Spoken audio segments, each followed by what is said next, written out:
sahabat rumah belajar, bertemu lagi dengan saya Rini Febriani. Sudah siapkah kalian untuk menyimak video pembelajaran kali ini? Kita akan belajar tentang cara mengidentifikasi unsur-unsur berita.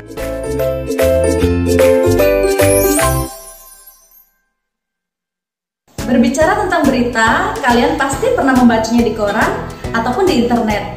Juga mungkin pernah mendengarnya di radio atau bahkan menontonnya di televisi. Nah, kalau ngomong-ngomong tentang berita, kalian sudah pasti tahu ya bagaimana wujudnya.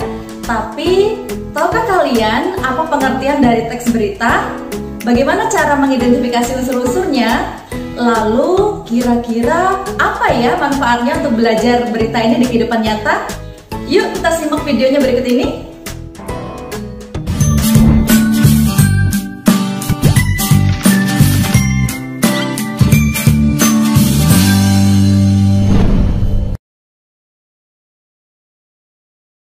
Sahabat rumah belajar, manfaat mempelajari berita di kehidupan sehari-hari adalah agar kita mudah memahami isi berita secara utuh dan jelas. Juga agar kita tidak mudah menerima hoax atau berita bohong. Menurut sahabat rumah belajar, teks berita ini tergolong fakta atau opini ya? Ya, benar, teks berita tergolong fakta. Baik sahabat rumah belajar, kali ini kita akan belajar tentang pengertian teks berita dan juga bagaimana cara mengidentifikasi unsur-unsur berita.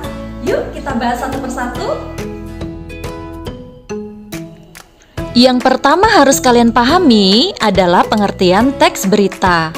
Teks berita merupakan teks yang berisi tentang segala yang terjadi di dunia, yang ditulis di media cetak, disiarkan di radio, ditayangkan di televisi, atau diunggah di situs. Berita ini berisi fakta loh, tetapi tidak semua fakta bisa diangkat menjadi berita.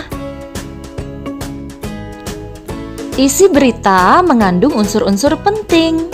Unsur-unsur dalam berita ini bisa kalian ingat dengan singkatan Adik Simba. Ya, Adik Simba adalah singkatan dari pertanyaan berikut ini. A. Apa yang diberitakan? Di mana peristiwa itu terjadi? K. Kapan peristiwa itu terjadi? C. Siapa yang terlibat dalam berita? M. Mengapa peristiwa itu terjadi? B. Bagaimana urutan kronologis terjadinya? Jadi, berita yang lengkap pastinya bisa menjawab 6 pertanyaan ini ya sahabat rumah belajar.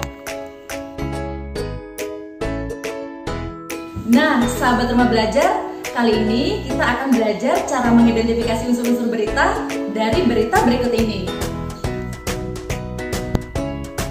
Dari penggalan berita ini, kita akan coba mengidentifikasi unsur-unsur berita.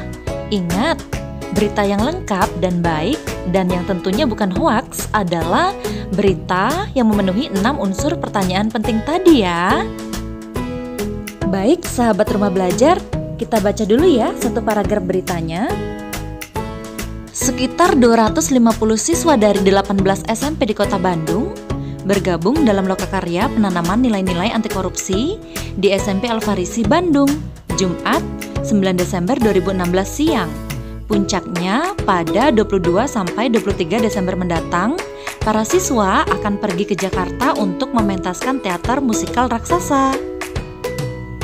Dari penggalan satu paragraf berita ini, kita sudah bisa menemukan 5 unsur penting berita loh.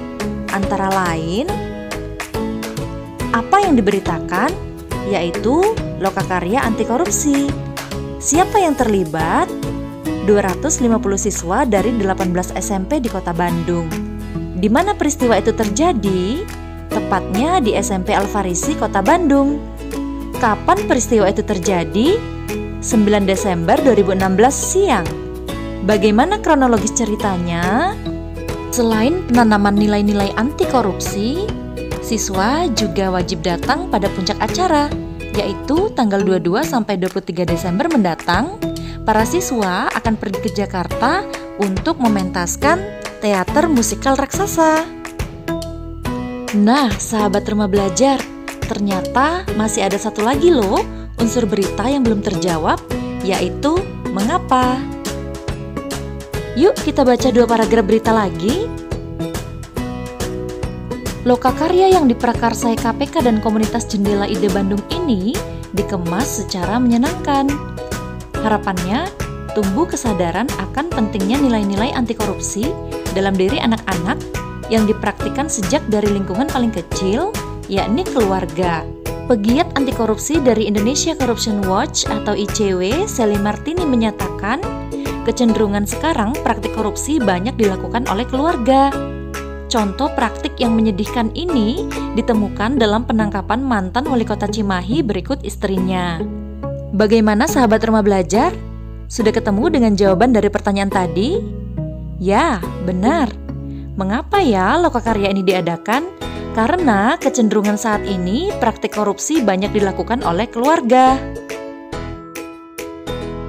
Demikian video pembelajaran kali ini, semoga memberikan manfaat untuk kita semua. Salam Rumah Belajar, belajar di mana saja, kapan saja, dengan siapa saja.